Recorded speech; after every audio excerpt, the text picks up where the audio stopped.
大家好，今次會講2025年 DSE 數學卷2第39題，關於解三角方程。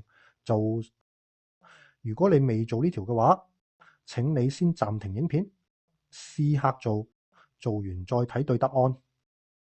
先睇睇題目，θ 係一隻大於90度及小於270度嘅角度。問方程 tangent 3次 θ 等於2 tangent，θ 有幾多根？呢一種問題θ 嘅範圍十分重要嘅，但有好多學生經常忽略咗呢一部分。呢一題嘅 θ 位於象限2及象限3。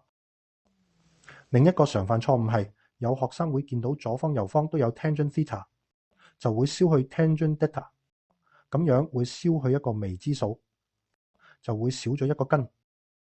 正確嘅做法應該係做加減移項，將右方嘅2 tangent θ 移項到左方，成為 tangent 3次 θ 減2 tangent，θ 等於0。之後做因式分解，將 tangent θ 抽出，所以會有兩條方程 tangent θ 等於0，或者 tangent 2次 θ 減2等於0。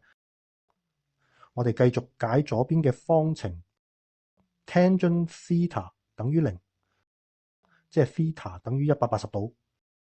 而右邊嘅方程得到 tangent θ 等於正負平方根2，以計算機計 δ 得正負54.7度，所以位於第二象限嘅角係125度，位於第三象限嘅角係235度，所以方程有3個根。